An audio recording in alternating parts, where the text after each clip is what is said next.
ലോകോൽപ്പത്തിക്കും മുമ്പേ നമ്മുടെ വീണ്ടെടുപ്പിന് വേണ്ടി തൻ്റെ പുത്രനെ നമുക്ക് വേണ്ടി വേർതിരിച്ച പിതാവായ ദൈവത്തിന് സ്തോത്രം. ലോകസ്ഥാപനത്തിന് മുമ്പേ മുന്നറിയപ്പെട്ടവനും ഈ അന്ത്യകാലത്ത് നമുക്ക് വേണ്ടി വെളിപ്പെട്ടവനുമായ നമ്മുടെ രക്ഷയും രക്ഷകനുമാം ക്രിസ്തുയേശുവിന്റെ നാമത്തിലുള്ള സ്നേഹ വന്ദനങ്ങൾ എല്ലാവർക്കും അറിയിക്കുന്നു. ഒരുമിച്ചുള്ള ഈ കൂട്ടായ്മ കർത്താവിൻ്റെ മഹത്വത്തിന് കാരണമാകട്ടെ എന്ന ദൈവത്തോട് പ്രാർത്ഥിക്കുകയാണ്. എബ്രായ ലേഖനം വളരെ പ്രസക്തവും പ്രധാനവുമായ ആത്മീയ സത്യങ്ങൾ ഉൾക്കൊള്ളുന്ന ഒരു പുസ്തകമാണല്ലോ. പൗലോസ്ലീഹ എഴുതി എന്നാണ് പൊതുവെ ധരിച്ചിരിക്കുന്നത്. ഓരോരുത്തർക്കും അവരവരുടേതായ ധാരണ വെച്ചു പുലർത്തുവാൻ അവകാശമുണ്ട്. അത് രക്ഷയെ ബാധിക്കുന്ന കാര്യവുമല്ല, അതുകൊണ്ട് നമ്മൾ അതങ്ങനെ വിടുന്നു. എന്നാൽ നമ്മുടെ കർത്താവായ യേശു ക്രിസ്തുവിൻ്റെ അതിശ്രേഷ്ഠതയാണ് എബ്രായ ലേഖനത്തിലെ പ്രധാന പരാമർശം.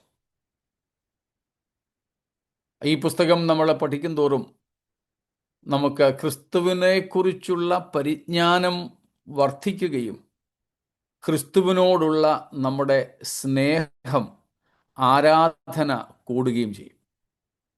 സ്തോത്രം. ഇത് രണ്ടുമുണ്ട്. നമ്മളിപ്പോൾ ആ ക്രിസ്തുയേശുവിലൂടെ നമുക്ക് ലഭ്യമായ രക്ഷയുടെ ശ്രേഷ്ഠതകളെക്കുറിച്ചാണല്ലോ ചിന്തിക്കുന്നത്. നാം പ്രാപിച്ചിരിക്കുന്ന രക്ഷ എത്ര വലിയ രക്ഷയാണെന്ന അപ്പോസ്തലൻ നമ്മോട് പറയുന്നത്. നമ്മൾ ആ ഭാഗങ്ങളാണല്ലോ ചിന്തിക്കുന്നത്. നമുക്ക് ഒന്നും കൂടെ അതിൻ്റെ 2, 3, 4 വാക്യങ്ങൾ വായിക്കാം. എബ്രായർ 2:2-4 വരെ. ദൂതന്മാരും മുഖാന്തരം അരുളി ചെയ്ത വചനം സ്ഥിരമായിരിക്കുകയും ഓരോരോ ലംഘനത്തിനും അനുസരണക്കേടിനും ന്യായമായ പ്രതിഫലം ലഭിക്കുകയും ചെയ്തുവെങ്കിൽ കർത്താവ് താൻ പറഞ്ഞു തുടങ്ങിയതും ദൈവം അടയാളങ്ങളാലും അത്ഭുതങ്ങളാലും വിവിധ വീര്യപ്രവൃത്തികളാലും തന്റെ ഇഷ്ടപ്രകാരം പരിശുദ്ധാത്മാവിനെ നൽകിക്കൊണ്ടും സാക്ഷി നിന്നതും കേട്ടവർ നമുക്ക് ഉറപ്പിച്ചു തന്നതുമായി ഇത്ര വലിയ രക്ഷ നാം ഗണ്യമാക്കാതെ പോയാൽ എങ്ങനെ തെറ്റി വീഴും? ഇത്ര വലിയ രക്ഷ, സോ ഗ്രേറ്റ് എ സാൽവേഷൻ. നമ്മളിപ്പോൾ ചിന്തിക്കുന്നത് ഈ രക്ഷ ഇത്ര വലിയതാകാനുള്ള കാരണം എന്തെന്നാണ്. നമ്മൾ, എൻ്റെ ഓർമ്മ ശരിയാണെങ്കിൽ 5 കാര്യങ്ങളാണ് ചിന്തിച്ചതല്ലേ? 5. അതിൽ ഏറ്റവും ഒടുവിൽ നമ്മൾ ഇന്നലെ ചിന്തിച്ചത് ബിക്കോസ് ഓഫ് ദ സീക്രസി, അതല്ലേ ചിന്തിച്ചേ? ആണെന്നല്ലോ. അതെ. Because of the secrecy of this salvation എന്ന് വെച്ചാൽ നമ്മൾ കണ്ടു, ഈ രക്ഷയുടെ ബ്ലൂ പ്രിന്റ്, ഈ രക്ഷയുടെ രൂപകൽപ്പന ദൈവം ചെയ്യുന്നത് മുൻകാല നിത്യതയിലാണ്, കഴിഞ്ഞകാല നിത്യതയിലാണ്, അനാദിയിലാണ്. പക്ഷേ അതിനുശേഷം എത്രയോ യുഗങ്ങൾ കഴിഞ്ഞു, എത്രയോ കാലങ്ങൾ, സംവത്സരങ്ങൾ കഴിഞ്ഞു. ദൂതന്മാരോടാരോടും കർത്താവ് ഇത് പങ്കുവച്ചില്ല. ആദാം മുതൽ സ്നാപകൻ വരെയുള്ള ഒരു മനുഷ്യരോടും ദൈവം ഇത് പങ്കുവച്ചില്ല. ഇവരെ എല്ലാവരെയും ദൈവം സ്നേഹിച്ചപ്പോഴും ആദരിച്ചപ്പോഴും ഒക്കെ ദൈവം തൻ്റെ തിരുഹൃദയത്തിൽ ഇത് മറച്ചു വച്ചിരുന്നു, രഹസ്യമായിട്ട് തന്നെ സൂക്ഷിച്ചിരുന്നു. സ്തോത്രം.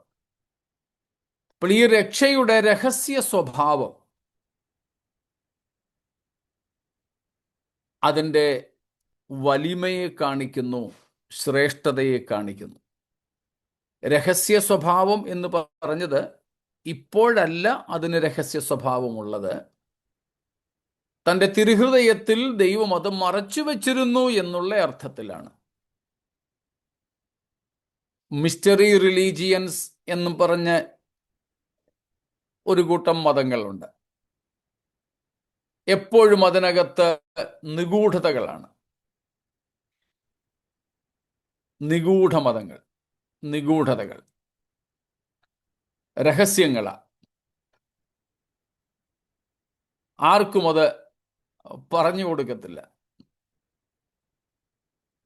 എന്നാൽ നമ്മുടെ രക്ഷയുടെ രഹസ്യ സ്വഭാവം എന്ന് പറഞ്ഞത് ഈ മിസ്റ്ററി റിലീജിയൻസുമായി ബന്ധപ്പെട്ട രഹസ്യമല്ല.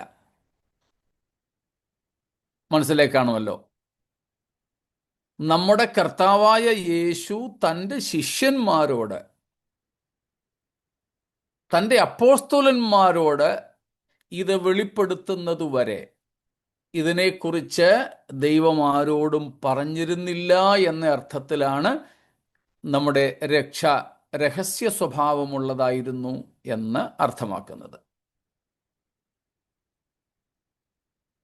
അതായത് ഈ രക്ഷയുടെ പദ്ധതി ദൈവം മുൻകാല നിത്യതയിൽ ചെയ്തെങ്കിലും ഈ രക്ഷയെ അല്ലെങ്കിൽ ഈ രക്ഷയുടെ പ്രാവർത്തിക ഭാഗം യേശുക്രിസ്തു ഭൂമിയിൽ വന്നതിന് ശേഷമാണ്, കർത്താവിൻ്റെ പരസ്യ ശുശ്രൂഷ തുടങ്ങിയ ശേഷമാണ് ചെയ്തത്. അപ്പോൾ മാത്രമേ ഇതിനെക്കുറിച്ച് ദൈവം പറഞ്ഞുള്ളൂ, വെളിപ്പെടുത്തിയുള്ളൂ എന്ന അർത്ഥമാണ് ഇവിടെയുള്ളത്.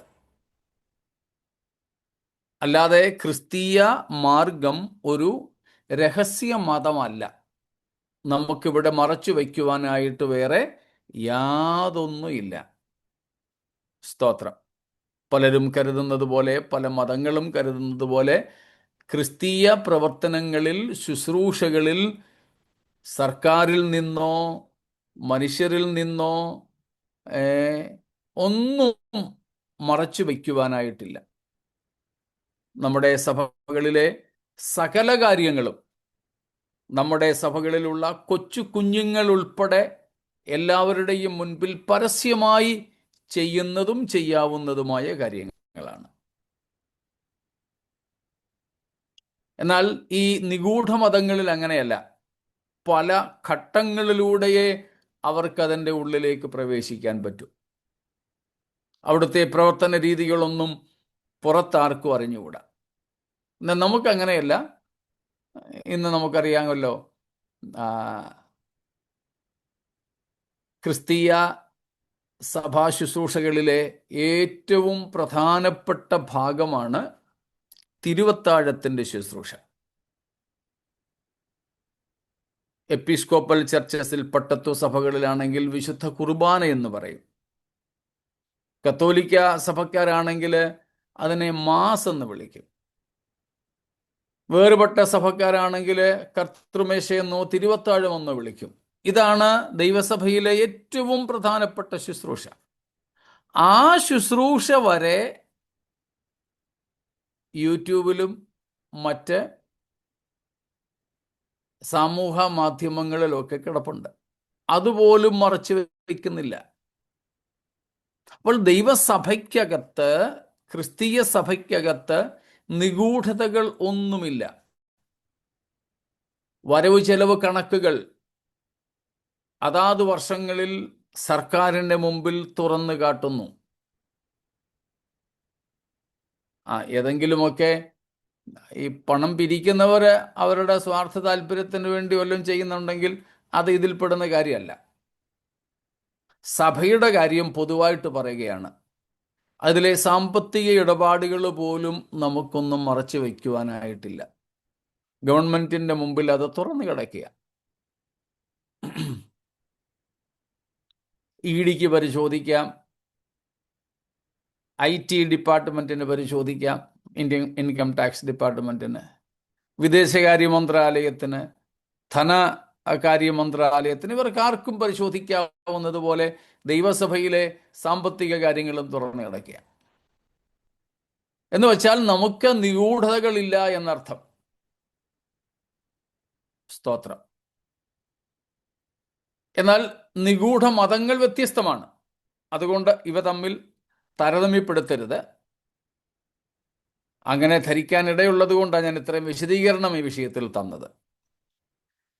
നമ്മൾ പ്രാപിച്ചിരിക്കുന്ന രക്ഷ അത് എത്രയും വലുതാണ്, എത്രയെന്ന് പറയാൻ ഒക്കാത്തതുപോലെ വലുതാണത്. അതുകൊണ്ട് അതിനെ ഇത്ര വലിയ രക്ഷയെന്ന് പറഞ്ഞു വിടുന്നു. അതിനുള്ള കാരണങ്ങൾ അഞ്ചാമത്തേതാണ് നമ്മളിപ്പോൾ ചിന്തിച്ചു കൊണ്ടിരുന്നത്, ഈ രക്ഷയുടെ രഹസ്യ സ്വഭാവം. എന്ന് വെച്ചാൽ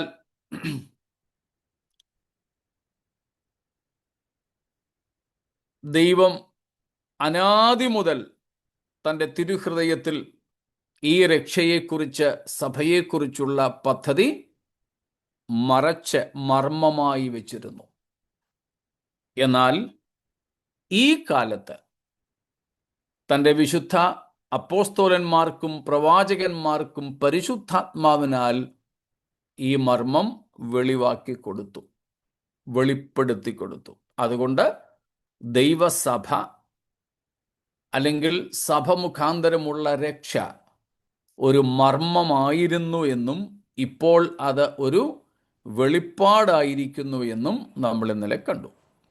5 കാര്യങ്ങളാണ് ഈ രക്ഷ ഇത്ര വലിയതായിരിക്കുവാനുള്ള കാരണമായി നമ്മൾ ഇതുവരെ കണ്ടത്.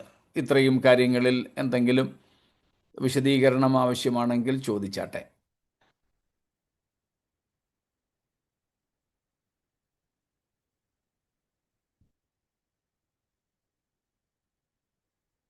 ഒന്നുമില്ല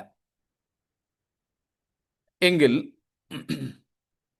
അടുത്തത് 6-ാമത്തെ കാര്യം, നമ്മൾ പ്രാപിച്ചിരിക്കുന്ന രക്ഷ ഇത്ര ശ്രേഷ്ഠമാകുവാനുള്ള 6-ാമത്തെ കാരണം. സ്തോത്രം.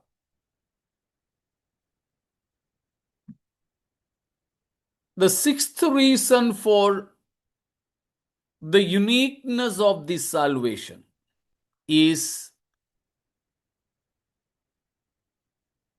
the price paid for this salvation. Because of the payment, because of the remittance of the price. ഈ രക്ഷയുടെ ശ്രേഷ്ഠതയ്ക്കുള്ള 6-ാം കാരണം ഇതിനു കൊടുത്ത വിലയുടെ അടിസ്ഥാനത്തിൽ ഇത് വലിയതായിരിക്കുന്നു. അതിൻ്റെ വലിമയ്ക്കുള്ള 6-ാം കാരണം ഈ രക്ഷയ്ക്ക് മുടക്കിയ മുതൽ വലുതാണ് എന്നതാണ്. നമ്മൾ പ്രാപിച്ചിരിക്കുന്ന രക്ഷ വില കുറഞ്ഞതല്ല, ഇത് വിലയേറിയതാണ്. സ്തോത്രം. ഈ രക്ഷ ഇത്ര വിലയേറിയതാകാൻ, ഇത്ര വലിയതാകാനുള്ള 6-ാം കാരണം മനസ്സിലായല്ലോ. ഇതിന് ഒരു വലിയ മുടക്കുമുതലുണ്ട്. ഈ രക്ഷ it is purchased with a great price. ഒരു വലിയ വില കൊടുത്തു വാങ്ങിയതാണിത്. അപ്പോൾ മുടക്കുമുതലിൻ്റെ അനുസരിച്ച് ഇതിൻ്റെ വലിപ്പം കൂടുന്നു. സ്തോത്രം. വലിപ്പം കൂടുന്നു. മുടക്കുമുതൽ നമുക്കറിയാമല്ലോ. നമുക്ക് ഈ രക്ഷ ലഭിച്ചത് സൗജന്യമായിട്ടാണ്. നമുക്ക് ഒരു മുടക്കുമുതലും ഇല്ല. നമുക്ക് വെറുതെയാണ് ഈ രക്ഷ കിട്ടിയിരിക്കുന്നത്. പക്ഷേ ഇത് വിലയില്ലാത്തതാണോ? അല്ല. നമുക്ക് എന്തുകൊണ്ട് വില കൊടുക്കാതെ ലഭിച്ചു? ഒന്നാമത്തെ കാരണം നമുക്ക് വില ഇതിനു വേണ്ടി കൊടുക്കാൻ പറ്റില്ലെന്നുള്ളതാണ്. നമുക്ക് ഇതിനൊരു വില കൊടുത്ത് വാങ്ങാനായിട്ട് സാധ്യമല്ല. it is far beyond we can remit a price and purchase it. Because it is not buyable with you and me. It's a gift. നമുക്ക് ഇതിൻ്റെ ചിലവ് വഹിക്കാൻ ഒക്കാത്തത് കൊണ്ട്, നമുക്ക് വഹിക്കാവുന്നതിലും ഏറെ ഏറെ അധികമായതുകൊണ്ട്, സ്തോത്രം, ഈ രക്ഷ വിലയേറിയതാണ്, ഇത്ര വലിയതാണ്. അത് നമുക്ക് സൗജന്യമായി ലഭിച്ചിരിക്കുന്നു. രണ്ടാമത്, ഇതിന് മറ്റൊരാൾ വില കൊടുത്തു. അതുകൊണ്ട് നമുക്കിത് സൗജന്യമായി കിട്ടി. വിലയില്ലാത്തത് കൊണ്ടല്ല, നമുക്കതിൻ്റെ വില കൊടുക്കാൻ ഒക്കാത്തതുകൊണ്ടും മറ്റൊരാൾ നമുക്ക് പകരമായി അതിൻ്റെ വില കൊടുത്തതുകൊണ്ടും നമുക്ക് ഇത് സൗജന്യമായി ലഭിക്കുന്നു. നമുക്ക് മനസ്സിലാക്കാൻ വളരെ സരളമായ കാര്യമാണല്ലോ.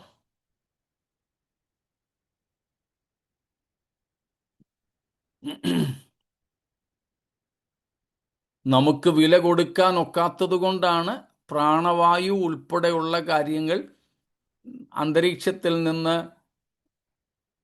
നമുക്ക് ഫ്രീ ആയിട്ട് വില കൊടുക്കാതെ ലഭിക്കുന്നത്.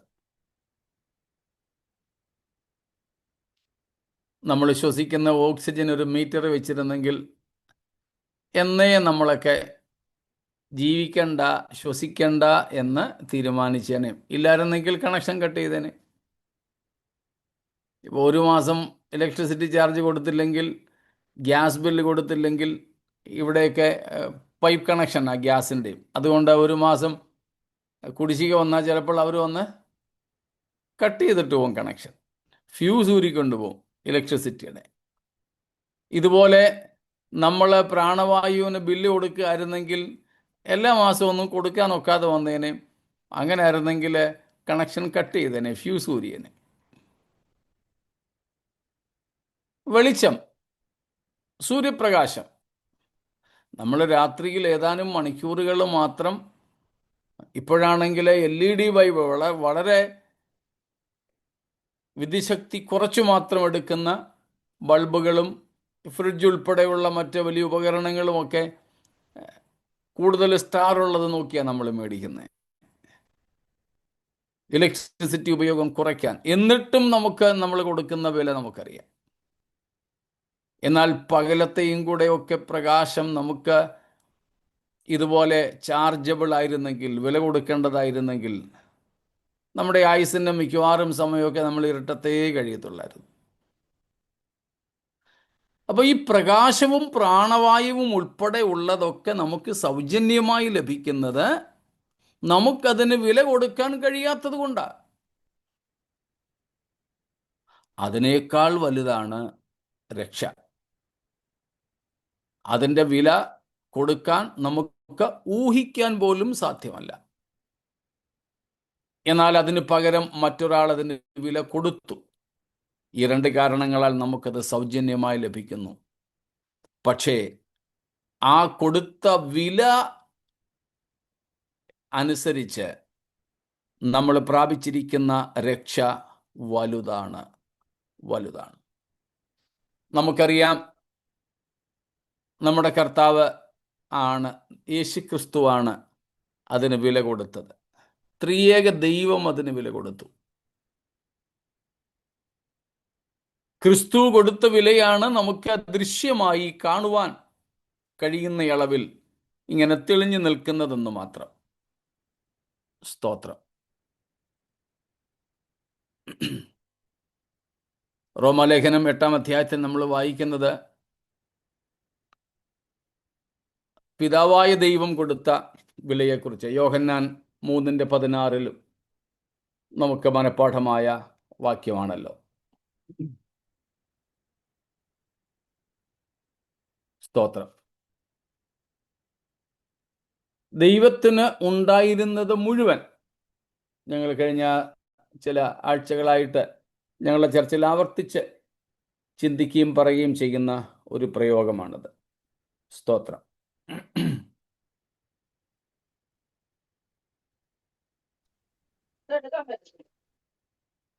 നമ്മുടെ പിതാവായ ദൈവം, നാം യോഹന്നാൻ 3:16 വായിക്കുന്നു, തൻ്റെ ഏകജാതനായ പുത്രനെ നമുക്കെല്ലാവർക്കും വേണ്ടി ഏൽപ്പിച്ചു തന്നു.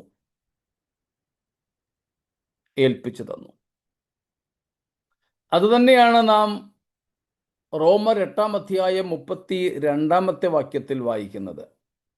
സ്തോത്രം. സ്വന്തം പുത്രനെ ആദരിക്കാതെ ആദരി നമുക്കെല്ലാവർക്കും വേണ്ടി ഏൽപ്പിച്ചു തന്നവൻ അവനോടുകൂടെ സകലവും നമുക്ക് നൽകാതിരിക്കുമോ? സ്വന്തം പുത്രനെ ആദരിയാതെ നമുക്കെല്ലാവർക്കും വേണ്ടി ഏൽപ്പിച്ചു തന്നു.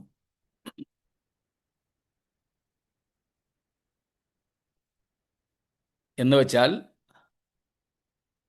the Father did not withhold anything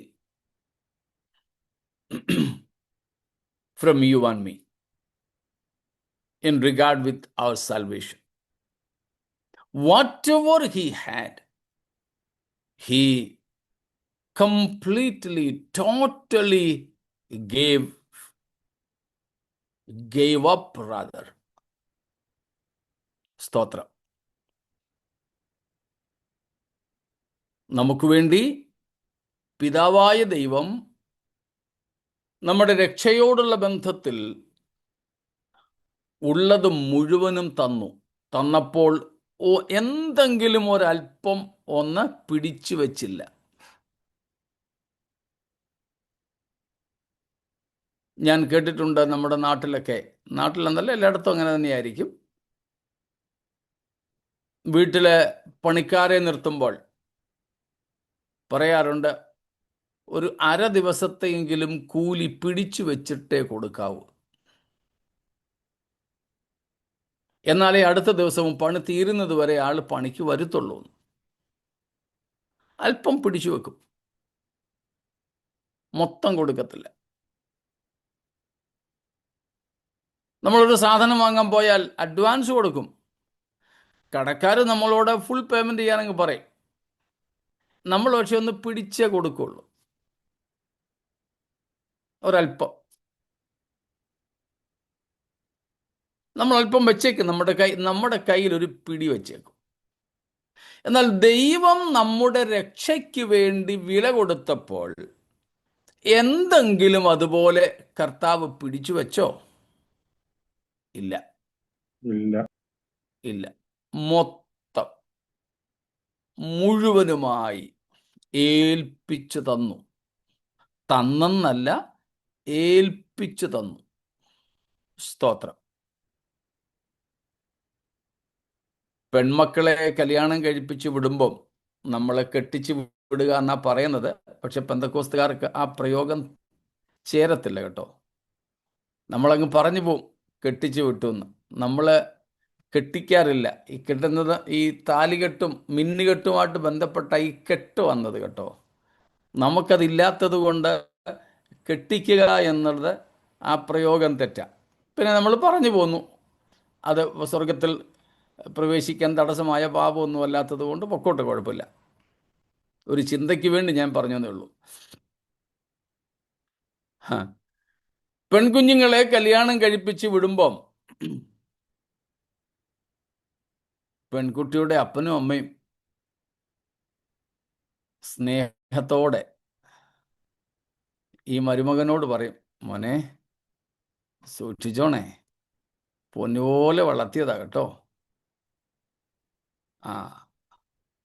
തലയിൽ വെച്ചാൽ പേനരിക്കും, താഴെ വെച്ചാൽ ഉറുമ്പരിക്കും, അതുകൊണ്ട് തലയിലും നിലത്തും വെക്കാതെ വളർത്തിയതാ എന്നൊക്കെ പറഞ്ഞു വിടും.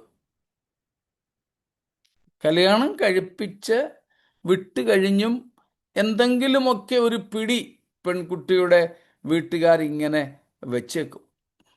ചിലരാണെങ്കിൽ, ചില അപ്പനും അമ്മയാണെങ്കിൽ കല്യാണത്തിന് മുമ്പ് തന്നെ പറയും, ഇവിടെ വന്ന് താമസിക്കണം, ഞങ്ങളുടെ ഏരിയയിൽ താമസിക്കണം, ഞങ്ങൾക്കടുത്ത് താമസിക്കണം എന്നൊക്കെ. എന്തെങ്കിലുമൊക്കെ ഒരു പിടി. എന്നാൽ ദൈവം തൻ്റെ പുത്രനെ നമുക്കായിട്ട് തന്നപ്പോൾ ഇങ്ങനെ യാതൊന്നും തൻ്റെ കൈപ്പിടിയിൽ വെച്ചില്ല, മുഴുവനുമായി ഏൽപ്പിച്ചു തന്നു എന്നാണ് നമ്മൾ വായിക്കുന്നത്. സ്തോത്രം. Nothing the Father withhold from you and me. He utterly gave his own and only begotten Son up totally for our purpose, for our salvation. നമ്മുടെ രക്ഷയ്ക്ക് വേണ്ടിയിട്ട് ദൈവം തൻ്റെ പുത്രനെ തന്നപ്പോൾ ഒന്നും ബാക്കി വയ്ക്കാതെ മുഴുവനുമായിട്ട് ഏൽപ്പിച്ചു തന്നു. സ്തോത്രം. മുഴുവനുമായി, ഒരു കണ്ടീഷൻസും ഒരു വ്യവസ്ഥകളും വെക്കാതെ. എനിക്ക് അങ്ങോട്ട് പറഞ്ഞിട്ടും അത് തൃപ്തിയാകുന്നില്ല, അതുകൊണ്ടാണ് ഞാൻ അങ്ങ് ആവർത്തിക്കുന്നത്.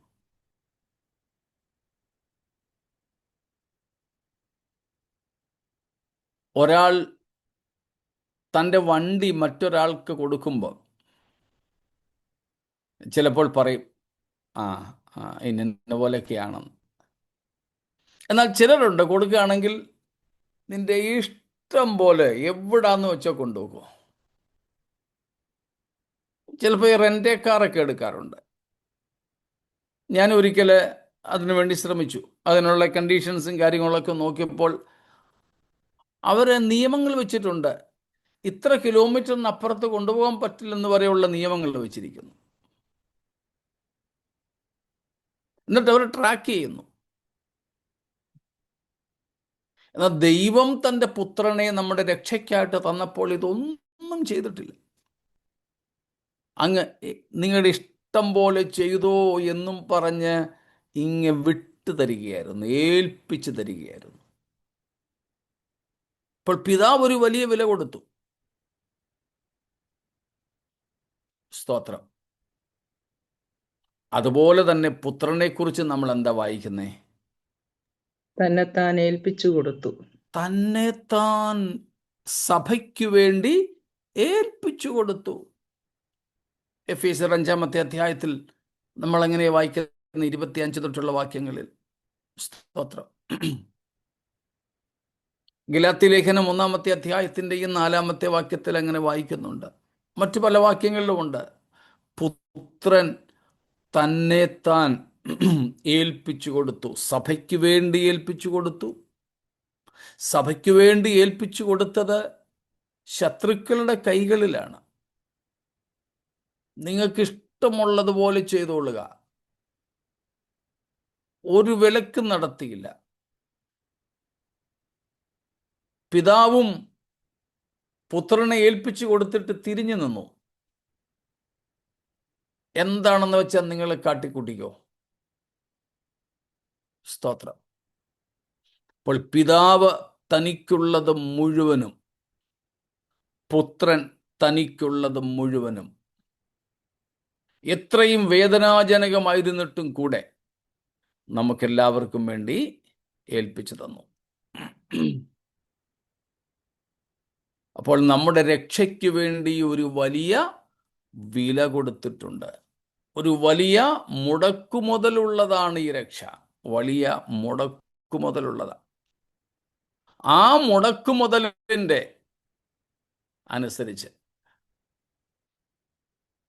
the remittance, the ransom paid, accordingly the salvation is so great. So great was a ransom paid for this salvation. The price of our redemption was so great. വേറെ ആർക്കും കൊടുക്കുവാൻ കഴിയാത്ത വില. അതുകൊണ്ട് ആ സങ്കീർത്തനക്കാരൻ ചോദിച്ചത്, സഹോദരൻ ശവക്കുഴി എന്നേക്കും ജീവിച്ചിരിക്കേണ്ടതിന് അവനെ വീണ്ടെടുക്കുവാനോ വില കൊടുക്കുവാനോ അവനെ വീണ്ടെടുപ്പാനോ ദൈവത്തിന്റെ വീണ്ടെടുപ്പ് വില കൊടുപ്പാനോ ആർക്കും കഴിയുകയില്ല. അവരുടെ പ്രാണന്റെ വീണ്ടെടുപ്പ് വിലയേറത് അതൊരു നാളും സാധിക്കുകയില്ല. സ്തോത്രം. ദൈവത്തിന് വീണ്ടെടുപ്പ് വില കൊടുക്കാൻ ആർക്കും ഒരു നാളും കഴിയുകയില്ലെന്നാ പറഞ്ഞിരിക്കുന്നത്. അതെ, അത്രയ്ക്ക് വിലയേറിയതാണ് അവൻ്റെ പ്രാണന്റെ വീണ്ടെടുപ്പ് വില. പക്ഷേ അതാര് കൊടുത്തു? നമ്മുടെ ദൈവം, നമ്മുടെ കർത്താവ്. സ്തോത്രം. ആ വിലയേറിയ, കൊടുത്തു തീർക്കാൻ അസാധ്യമായ വീണ്ടെടുപ്പ് വില നമ്മുടെ കർത്താവ് കൊടുത്തു. Praise God. എൻ്റെ കൂടെ നിങ്ങളുണ്ടെന്ന് കരുതുന്നു. സ്തോത്രം.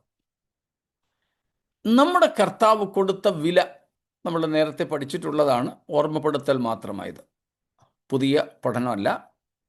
പണ്ട് ഒന്നിലധികം പ്രാവശ്യം നമ്മുടെ ക്ലാസ്സുകളിൽ പറഞ്ഞിട്ടുള്ള കാര്യം അന്നില്ലാതിരുന്നവർക്ക് വേണ്ടി പറയുകയും അന്നുണ്ടായിരുന്നവർക്ക് വേണ്ടി ഒരു പോളിഷിങ്. സ്തോത്രം. നമ്മുടെ കർത്താവ് നമ്മുടെ രക്ഷയ്ക്ക് വേണ്ടി കൊടുത്ത വില എന്താ?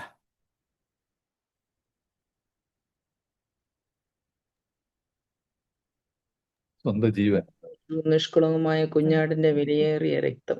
വിലയേറിയ രക്തം, സ്വന്തം ജീവൻ തന്നെ gave himself. gave himself. ഏറ്റവും വലിയ വില എന്തായിരുന്നു കർത്താവ് കൊടുത്തത്? ഈ പറഞ്ഞതെല്ലാം ശരിയാ, 100% ശരിയാ. പിതാവിൽ നിന്നുമാകുന്നതുകൊണ്ട് ദൈവത്വം.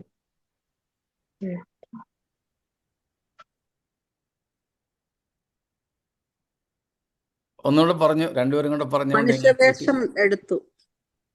മനുഷ്യവേഷം എടുത്തു. ദൈവത്വം ഉപേക്ഷിച്ചു.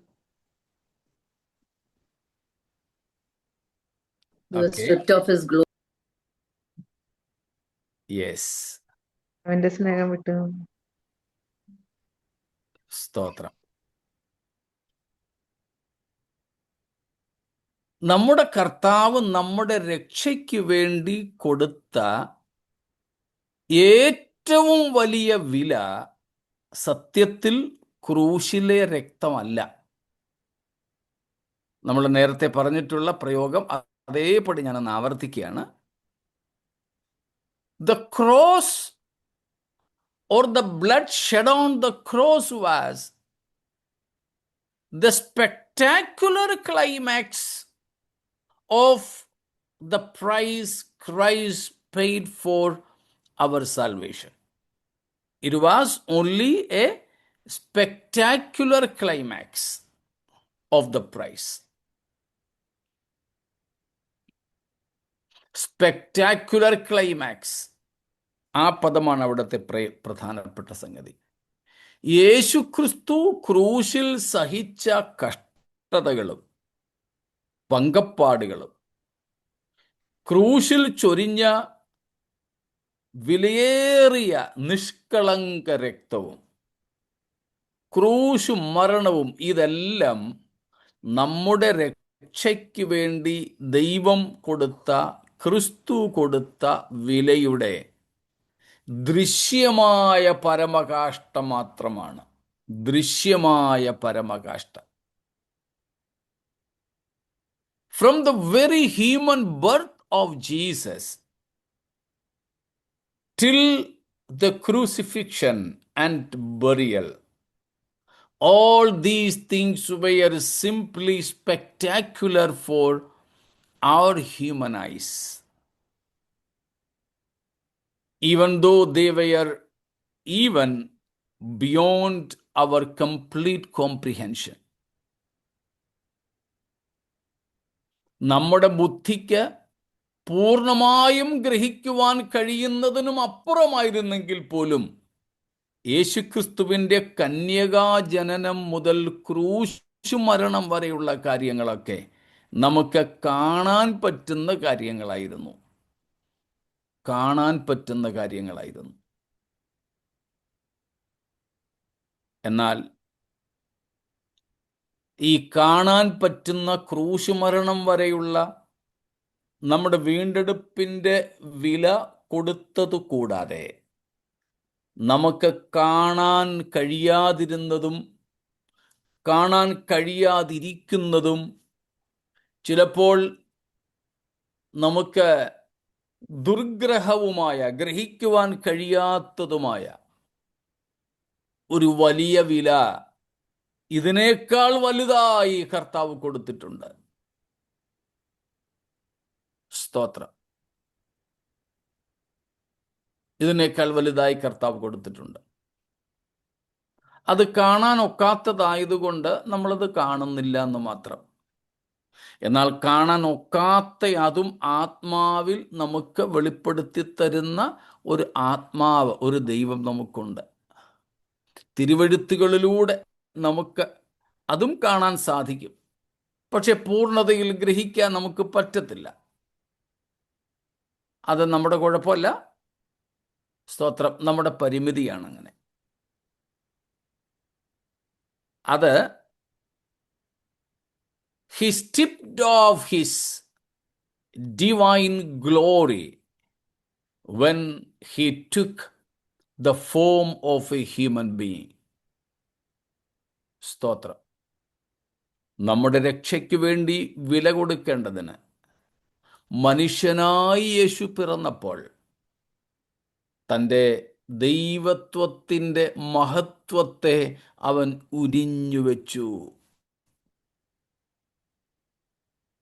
ദൈവത്വം ഉപേക്ഷിച്ചില്ല കേട്ടോ, ദൈവത്വം ഉപേക്ഷിച്ചില്ല, അത് ഉപേക്ഷിക്കാൻ പറ്റുകയുമില്ല. പക്ഷെ ദൈവത്വത്തിൻ്റെ സ്പ്ലെൻഡർ, ദൈവത്വത്തിൻ്റെ മഹത്വം കർത്താവ് ഉപേക്ഷിച്ചതല്ല, ഉരിഞ്ഞു വെച്ചതാ. സ്തോത്രം.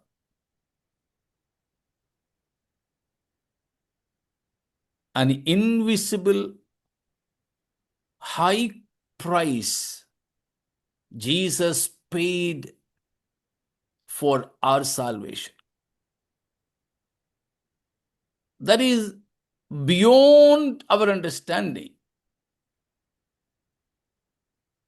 The Holy Spirit is there to reveal us those things which we cannot otherwise understand. നമുക്ക് മറ്റൊരു രീതിയിൽ മനസ്സിലാക്കാൻ പറ്റാത്ത ഈ മാർമിക കാര്യങ്ങളെ പരിശുദ്ധാത്മാവ് നമുക്ക് വെളിപ്പെടുത്തി തരുന്നുണ്ട്. പല കർത്താവിൻ്റെ ദാസീദാസന്മാർക്കും അത് ദൈവം വെളിപ്പെടുത്തി കൊടുത്തിട്ടുണ്ട്. സ്തോത്രം.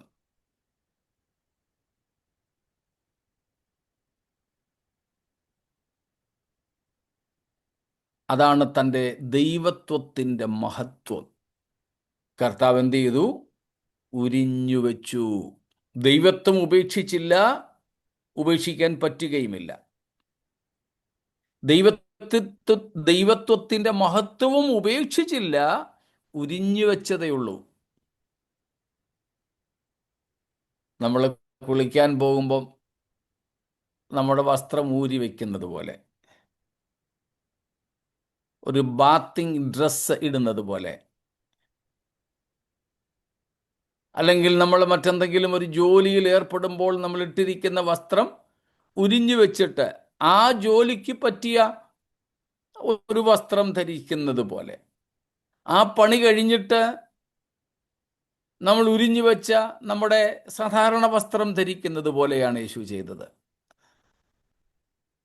സ്തോത്രം.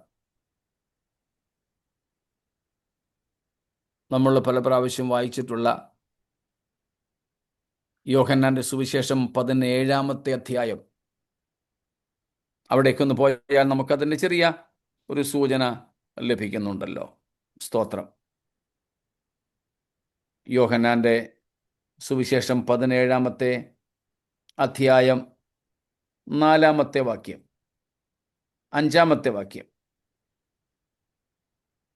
ജോൺ 17:5. ഇപ്പോൾ പിതാവേ, ലോകം ഉണ്ടാകും മുമ്പേ എനിക്ക് നിന്റെ അടുക്കൽ ഉണ്ടായിരുന്ന മഹത്വത്തിൽ എന്നെ നിന്റെ അടുക്കൽ മഹത്വപ്പെടുത്തണമേ. സ്തോത്രം. ലോകമുണ്ടാകും മുമ്പേ എനിക്ക് നിന്റെ അടുക്കൽ ഉണ്ടായിരുന്ന മഹത്വത്തിൽ എന്നെ മഹത്വപ്പെടുത്തണമേ.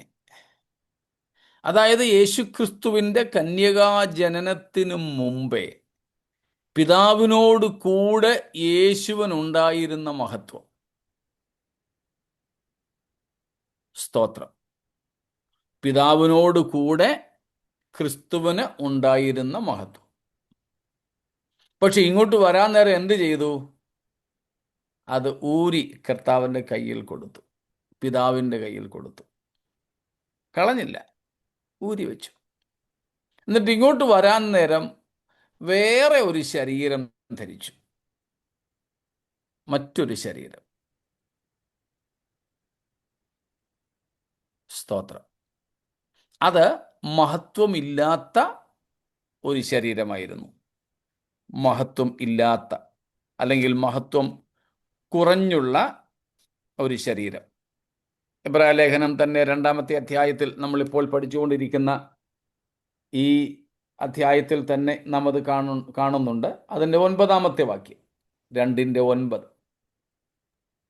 എങ്കിലും ദൈവകൃപയാൽ എല്ലാവർക്കും വേണ്ടി മരണം ആസ്വദിപ്പാൻ ദൂതന്മാരിലും അല്പം ഒരു താഴ്ച വന്നവനായ യേശു മരണം അനുഭവിച്ചതുകൊണ്ട് അവനെ മഹത്വവും ബഹുമാനവും അണിഞ്ഞവനായി നാം കാണുന്നു. സ്തോത്രം. ദൂതന്മാരെക്കാൾ അല്പം താഴ്ച വന്ന ശരീരത്തിലാണ് യേശു വന്നത്, വെളിപ്പെട്ടത്. അപ്പോൾ പിതാവിൻ്റെ കയ്യിൽ തൻ്റെ അനന്ത, അല്ലെങ്കിൽ നിത്യ മഹത്വത്തിൻ്റെ വസ്ത്രം ഊരിക്കൊടുത്തിട്ടാണ് വന്നത്.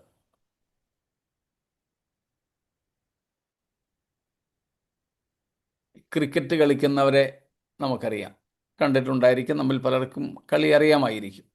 ഞാനും കളിച്ചിട്ടുണ്ട്, കളി അറിയാം. നമ്മൾ കാണുന്നത് കാര്യമാണ്, ഒരു ബോളർ, പന്തെറിയാൻ വരുന്നയാൾ തൻ്റെ തൊപ്പി ഊരി അമ്പയറിൻ്റെ കയ്യിൽ കൊടുക്കും ബോൾ ചെയ്യാൻ നേരം.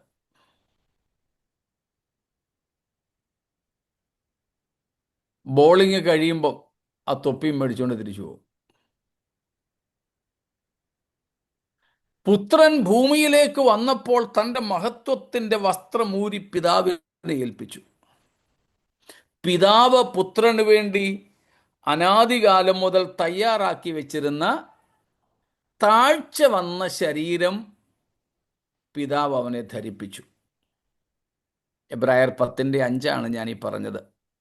നീ എനിക്ക് ഒരു ശരീരം ഒരുക്കിയിരിക്കുന്നുവല്ലോ. അനാദികാലം മുതലേ ക്രിസ്തുവിന് വേണ്ടി പിതാവ് ഒരു ശരീരം ഒരുക്കി. ആ ശരീരത്തിൻ്റെ പ്രത്യേകതയാണ് നമ്മളിപ്പോൾ എബ്രായർ 2:9 വായിച്ചത്, ദൂതന്മാരെക്കാൾ അല്പം താഴ്ച വന്ന ശരീരം. അപ്പോൾ തൻ്റെ ദൈവത്വത്തിൻ്റെ മഹത്വം ഉരിഞ്ഞു വെച്ചു. He did not give up either his deity or the splendor Glory. of his deity. Yeah, his glory. But he just stripped off for a while. Only for those times Jesus would be here on earth. ഭൂമിയിലായിരിക്കുന്ന കാലത്തേക്ക് മാത്രം. എന്നിട്ടും ഇടയ്ക്കൊന്നിട്ട് നോക്കി. ഭൂമിയിലായിരുന്ന സമയത്തും ഇടയ്ക്ക് ഒന്നിട്ട് നോക്കി. എപ്പോഴാണെന്ന് അറിയാമല്ലോ? Transfiguration. Yes, mount of transfiguration, മറുരൂപമലയിൽ വെച്ച്. ആ മഹത്വം തിരിച്ച് വേണം എന്ന അപേക്ഷയാണ് യോഹന്നാൻ 17:5 നമ്മൾ വായിച്ചത്. അതുകൊണ്ട് അത് ഉപേക്ഷിച്ചില്ല എന്ന് പറഞ്ഞത്. സ്തോത്രം.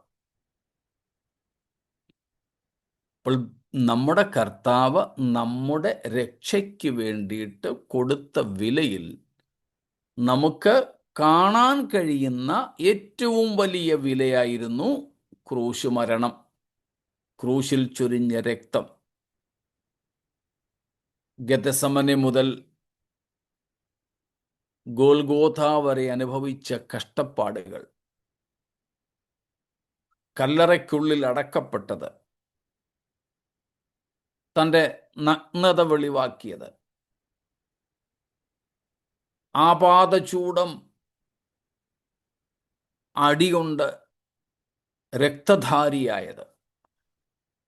All these are spectacular experiences Jesus went through for our salvation. From the very virgin birth to the crucifixion. Specifically speaking, all the ill treatments Jesus endured joyfully from Gethsemane to Golgotha. His nakedness, spitting on the face,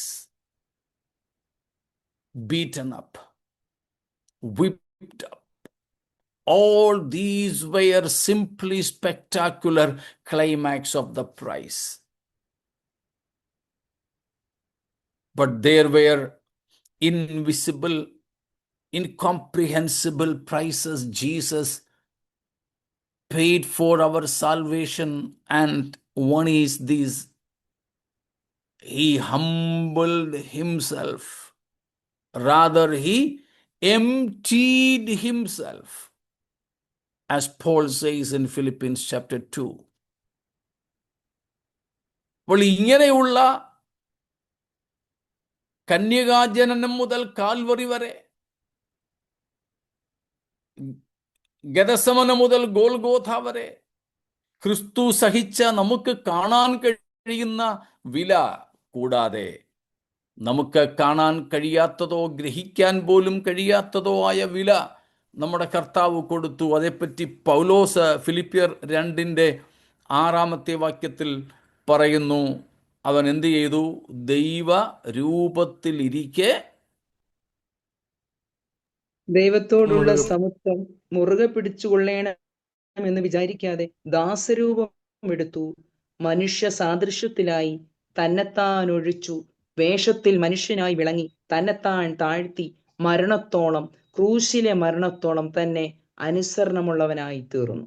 hallelujah, സ്തോത്രം. തന്നെത്താൻ ഒഴിച്ചു.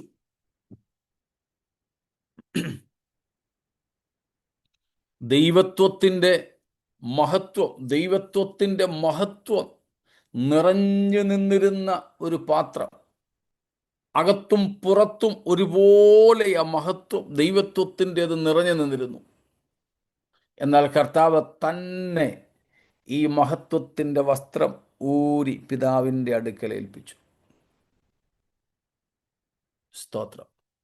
എന്നിട്ട് അനാദികാലം മുതൽ പിതാവ് കരുതി വച്ചിരുന്ന മനുഷ്യത്വത്തിൻ്റെ ബാഹ്യരൂപം അണിയിച്ച് പുത്രൻ ഈ ഭൂമിയിലേക്ക് അയക്കപ്പെട്ടു. അതുകൊണ്ടാണ് പുത്രൻ ഈ ഭൂമിയിൽ വന്നപ്പോൾ നമ്മെപ്പോലെയും നമ്മുടെ കുഞ്ഞുങ്ങളെപ്പോലെയും ശീലകൾ ചുറ്റിക്കിടക്കേണ്ടി വന്നത്. സ്തോത്രം.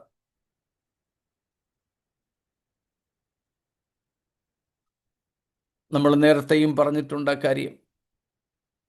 ലോകത്തിൽ ഒരു ധനവാന്റെയും കുഞ്ഞുങ്ങൾ ജനന സമയത്ത് ധരിച്ച വസ്ത്രത്തെക്കുറിച്ച് പരാമർശിച്ചിട്ടില്ല.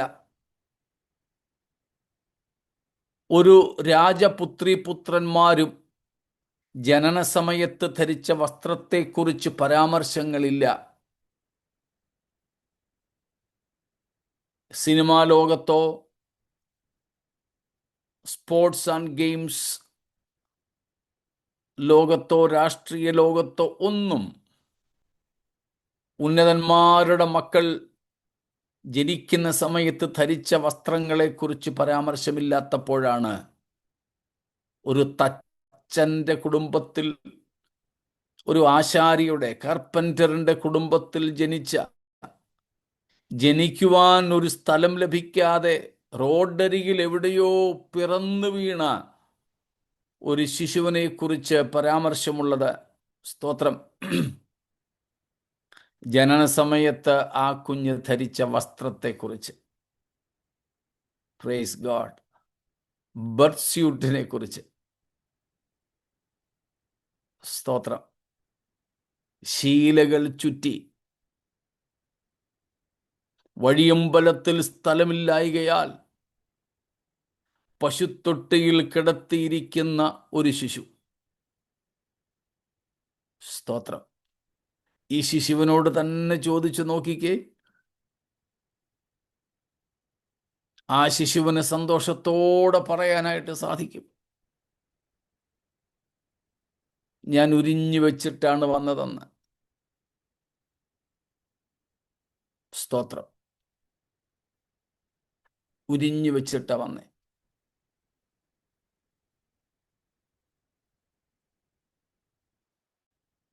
നമ്മുടെ മീറ്റിംഗ് തുടങ്ങുന്നതിനൊരല്പം മുമ്പ്, നിങ്ങൾക്കറിയാം, ചൊവ്വാഴ്ച ഞങ്ങൾക്ക് ചർച്ചിൻ്റെ ഹിന്ദി മീറ്റിംഗ് ഉണ്ട്. ഇന്നൊരു 5 മിനിറ്റ് നേരത്തെ ഞങ്ങൾ നിർത്തി. പഠിച്ചു വന്ന വിഷയം അവിടെ തീർന്നതുകൊണ്ടും പുതിയ വിഷയം തുടങ്ങിയാൽ തീരാത്തതുകൊണ്ടും പുതിയ അധ്യായത്തിലേക്ക് അടുത്ത ആഴ്ച കയറാൻ വേണ്ടി ഞങ്ങൾ അങ്ങ് നിർത്തിയതാണ്. അത് കഴിഞ്ഞിട്ട് നമ്മുടെ റെക്കോർഡിങ്സ് യൂട്യൂബിൽ അപ്ലോഡ് ചെയ്യുന്നത് നേരത്തെ ചെയ്തിരുന്നു. അതൊന്ന് അപ്ലോഡ് ആയോ എന്ന് നോക്കാൻ വേണ്ടി ഞാൻ യൂട്യൂബ് തുറന്നപ്പോൾ എനിക്കൊരു ചെറിയ വീഡിയോ കാണാൻ കഴിഞ്ഞു. അന്നേരം ഡീഫോൾട്ടായിട്ട് വന്നു നിന്ന ഒരു വീഡിയോ, ഒരു മലയാളി കന്യാസ്ത്രീയുടേത്. കന്യാസ്ത്രീ വസ്ത്രമൊക്കെ അണിഞ്ഞ ഒരു ചെറുപ്പക്കാരത്തിയായ ഒരു പെൺകുട്ടിയാണെന്ന് എനിക്ക് തോന്നുന്നു. അധികം പ്രായമില്ല. തൻ്റെ സാക്ഷ്യം പറയുന്നത് പോലെ ഒരു ഷോട്ട്, ഏതാനും സെക്കൻഡുകളിലേക്കുള്ളത്.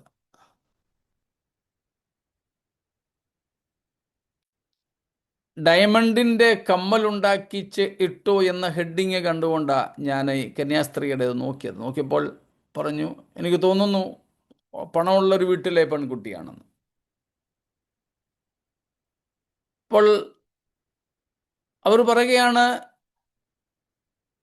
നാളെ മുതൽ ഞാൻ കന്യാസ്ത്രീയായിട്ട് പോകുമ്പോൾ എനിക്കിതൊന്നും പറ്റത്തില്ല എന്ന നൊമ്പരം എൻ്റെ മനസ്സിലുണ്ടായിരുന്നു. ഇതുവരെ ഞാൻ ഇഷ്ടപ്പെട്ട് ചെയ്തു വന്നതൊന്നും ചെയ്യാൻ പറ്റില്ല. ഞാൻ ഇഷ്ടപ്പെട്ട വസ്ത്രങ്ങൾ വാങ്ങി വെച്ചിരിക്കുന്നത് ഇനി നാളെ തൊട്ട് എനിക്ക് ഇടാൻ പറ്റത്തില്ല. അങ്ങനെ കുറേ കാര്യങ്ങൾ അവർ പറയുന്നുണ്ട്. എന്നിട്ട് പറഞ്ഞു, ഇനി നാളെ തൊട്ട് എനിക്ക് ഇടാൻ ഒക്കാത്തത് കൊണ്ട് ഞാൻ ഇന്ന് പോയി ഡയമണ്ടിൻ്റെ ഒരു കമ്മൽ മേടിച്ചു. കമ്മൽ മേടിച്ചിട്ട് അങ്ങിട്ടു. ഇനി നാളെ തൊട്ട് ഇടാൻ ഒക്കാത്തത് കൊണ്ട് അങ്ങ് കൊതി തീർക്കാമെന്ന് വിചാരിച്ച് ചെയ്തതാ. അവർ പറഞ്ഞു, എനിക്ക് സ്വിമ്മിങ്, നീന്തൽ ഒത്തിരി ഇഷ്ടമാണ്. ഇനി നാളെ തൊട്ട് എനിക്ക് നീന്താൻ ഒക്കുമെന്ന് അറിയില്ല. അതുകൊണ്ട് അതിന് തൊട്ട് മുമ്പ് ഞാൻ ഒത്തിരി നീന്തി. അപ്പം ഞാൻ ചിന്തിക്കുകയായിരുന്നു, ഇന്ന് കന്യാസ്ത്രീ ആയതുകൊണ്ട് അവർ ഇതൊന്നും ചെയ്യുന്നില്ല, ധരിക്കുന്നില്ല.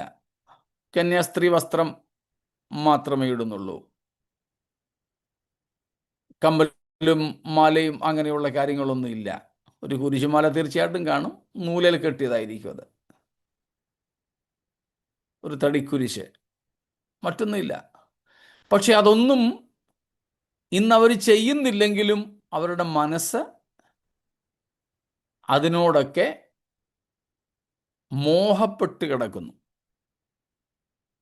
എന്നാൽ യേശു കർത്താവ് തൻ്റെ മഹത്വത്തിൻ്റെ വസ്ത്രം ഉരിഞ്ഞു വെച്ചപ്പോൾ അതിനോടൊക്കെ ഇതുപോലെയുള്ള ഒരു പ്രതിപത്തി യേശുവിനുണ്ടായിരുന്നോ? ഇല്ല. അതുപോലെ നമുക്കും ഉണ്ടാകരുത്. പലതും ചെയ്യുന്നില്ലെങ്കിലും പലതിനോട് നമുക്ക് അഭിനിവേശമുണ്ട്. Maybe because of some reasons we also may give up using something, but still our heart is very much inclined to them. That is wrong in God's sight. Even if we don't use them, they are in our heart and our heart is after them, then that is considered sin. That is considered sin of our hearts. നമ്മുടെ ഹൃദയത്തിൻ്റെ പാപമായിട്ടാണ് കണക്കാക്കപ്പെടുന്നത്. അതുകൊണ്ട് അത് പാടില്ല. പോട്ടെ, മടങ്ങി വരുന്നു. യേശുക്രിസ്തു ഇതൊക്കെ ഉരിഞ്ഞു വെച്ചപ്പോൾ അതിനോടൊന്നിനോടും യേശു കർത്താവിൻ്റെ മനസ്സിന് ഒരു ആഭിമുഖ്യവും അഭിനിവേശവും ഇല്ലായിരുന്നു. സ്തോത്രം. സന്തോഷത്തോടെ കർത്താവ് അത് ഉരിഞ്ഞു വെച്ചു. തന്നെത്താൻ താഴ്ത്തി. സ്തോത്രം. തന്നെത്താൻ ഒഴിച്ചു. He emptied himself. സ്തോത്രം. അപ്പം നമ്മുടെ കർത്താവ് കൊടുത്ത വിലയുടെ അടിസ്ഥാനത്തിൽ നമ്മൾ പ്രാപിച്ചിരിക്കുന്ന രക്ഷ വലിയതാണ്. കൊടുത്ത വില, കാണുവാൻ കഴിയുന്ന വില, ക്രൂശും അനുബന്ധമായ കാര്യങ്ങളുമാണ്. എന്നാൽ അതിലും വലുതായിട്ട് നമ്മുടെ കർത്താവ് കൊടുത്തതാണ് തൻ്റെ സ്വർഗത്തിലെ മഹത്വം. സ്തോത്രം. ഒത്തിരി വിവരിച്ച് പറയാതെ അത് ഞാനങ്ങ് നിർത്താം. നമ്മൾ നേരത്തെ പഠിച്ചതായതുകൊണ്ടാണ് കൂടുതൽ വിവരണത്തിലേക്ക് പോകാത്തത്. സ്തോത്രം. നമുക്കൊരു പാട്ടുണ്ടല്ലോ മലയാളത്തിൽ, ഭക്തന്മാരാരോ എഴുതിയത്, സ്വർഗസിംഹാസനം താതന്റെ മാർവതും ദൂതന്മാർ സേവയും വിട്ടൻ. ദൂതന്മാർ സേവയും വിട്ടൻ പേർക്കായി. പൊന്നേശു തമ്പുരാൻ അല്ലേ? അതല്ലേ ആ പാട്ടാണെന്ന് തോന്നുന്നു തുടക്കം. അതിലെ ആദ്യത്തെ സ്റ്റാൻസായ. സ്തോത്രം. ആരെങ്കിലും ഒന്ന് പാടാമെങ്കിൽ പാടിക്കോ ആദ്യത്തെ സ്റ്റാൻസ. സ്വർഗസിംഹാസനം താതന്റെ മാർവതും ദൂതന്മാർ സേവയും വിട്ടൻ പേർക്കായി. ദാസനെ പോലവൻ ജീവിച്ചു പാപിയൻ ശാപം ശിരസതിൽ ഏറ്റിടുവാൻ. ഹല്ലേലൂയ. സ്വർഗസിംഹാസനം, അതെല്ലാം ഓരോന്നോരോന്നായിട്ട് നോക്കിക്കോളൂ. സ്തോത്രം. ഞങ്ങളുടെ ചർച്ചിൽ തിരുവത്താഴത്തിന് മാസങ്ങളോളം എടുത്ത് പഠിച്ചൊരു വിഷയമാണിത്.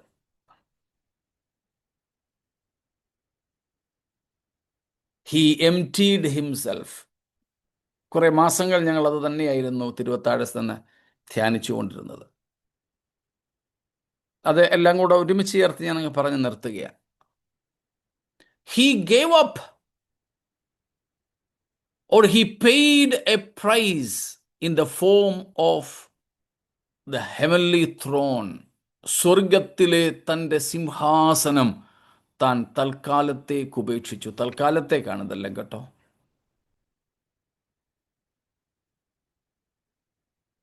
The company of the Father, പിതാവിനോടുള്ള തൻ്റെ സഖിത്വം, പിതാവിനോടുള്ള കൂട്ടായ്മ.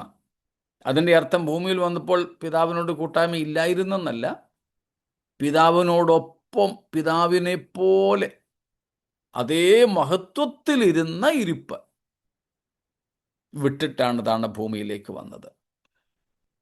സ്തോത്രം.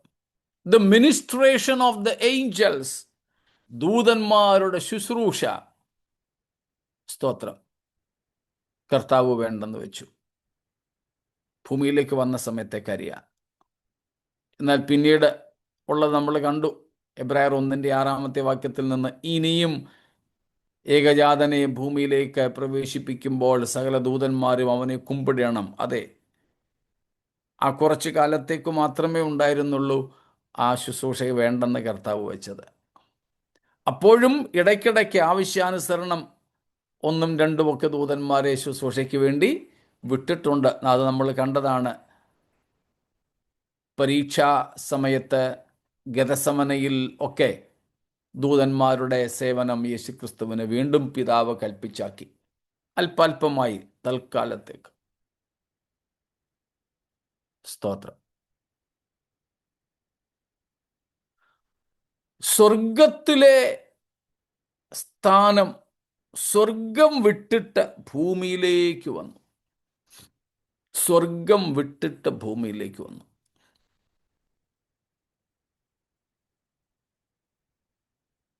സ്തോത്രം. വിദേശ രാജ്യങ്ങളിലൊക്കെ താമസിക്കുന്ന നമ്മുടെ കുടുംബങ്ങൾ നാട്ടിൽ വരുമ്പം കുഞ്ഞുങ്ങളോട് ചോദിക്കും, മോനെ അവിടാന്നോ ഇഷ്ടം ഇവിടാന്നോ ഇഷ്ടം? തുറന്ന കുഞ്ഞുങ്ങൾ പറയും അവിടെ ഇഷ്ടം. അതെന്താ?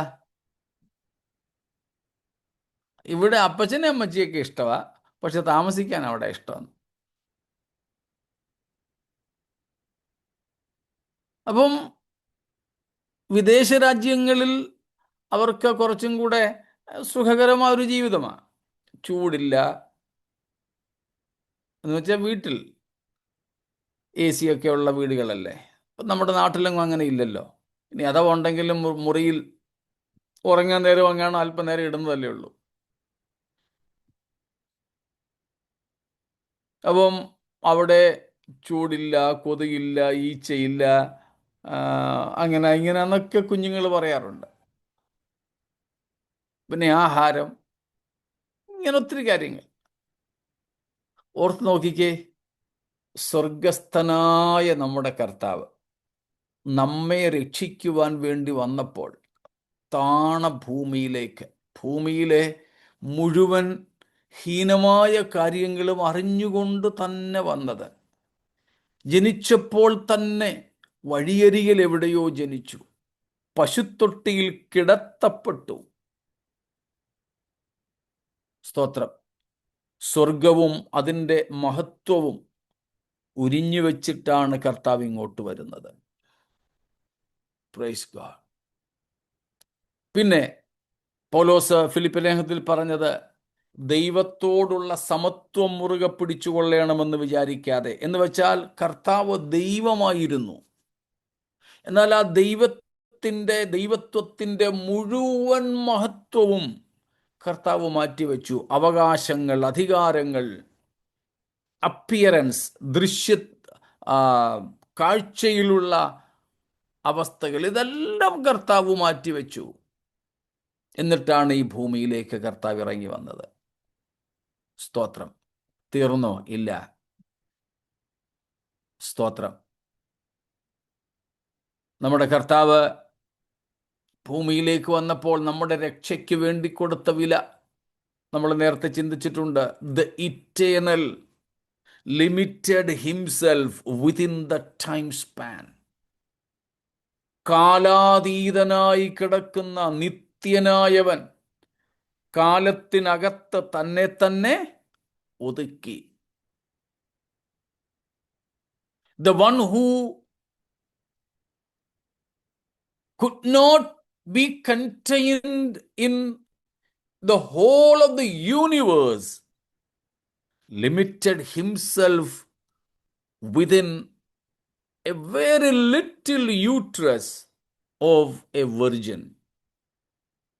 അഖിലാണ്ടത്തിനകത്ത് സ്വർഗത്തിലും ഭൂമിയിലും അടങ്ങാത്തവനായ, പ്രപഞ്ചത്തിൽ അടങ്ങാത്തവനായ ദൈവം നമുക്ക് രക്ഷ നൽകേണ്ടതിന് വന്നപ്പോൾ ഒരു കന്യകയുടെ ഏതാനും സെന്റിമീറ്ററുകൾ മാത്രം വലിപ്പമുള്ള ഗർഭപാത്രത്തിനകത്ത് തന്നെ ഒതുക്കി. സ്തോത്രം. മരണമില്ലാത്തവൻ, ഇമ്മോർട്ടൽ, ഇൻകറപ്റ്റിബിൾ, മരണമില്ലാത്തവൻ, ദ്രവത്വമില്ലാത്തവൻ, അമർത്യനായവൻ എനിക്കും നിങ്ങൾക്കും രക്ഷ നൽകുവാൻ വന്നപ്പോൾ അവൻ മരണത്തിനകത്ത് തന്നെ തന്നെ മരണാധീനനാക്കി തീർത്തു. മരണത്തിന് അതീതനായവൻ, അമർത്യനായവൻ മർത്യനായി ഈ ഭൂമിയിൽ വന്നു. Praise God. ഓർത്ത് നോക്കിക്കാട്ടെ, ഇത്ര വലിയ വില കൊടുത്ത് വാങ്ങിയ രക്ഷയായതുകൊണ്ട് ഇത് എത്ര വലിയ രക്ഷയായിരിക്കുന്നു.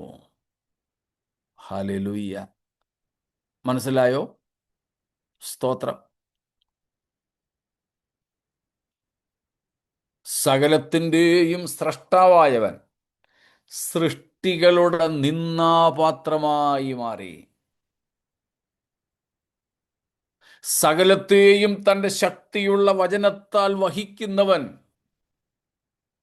രോഗം ശീലിച്ചവനായി ഭൂമിയിലേക്ക് വന്നു. ഓർത്ത് നോക്കൂ പ്രിയരെ, എത്ര വലിയ വിലയാണ് നമ്മുടെ കർത്താവ് ഈ രക്ഷയ്ക്ക് വേണ്ടി കൊടുത്തത്. അതുകൊണ്ട് നാം പ്രാപിച്ചിരിക്കുന്ന ഈ രക്ഷ എത്ര വലിയതാ. ഇത്ര വലിയ രക്ഷ. അതുകൊണ്ടാണ് ഇത്ര വലിയ രക്ഷ എന്ന് പറഞ്ഞിരിക്കുന്നത്. അത്രയ്ക്കും വലിയ രക്ഷ.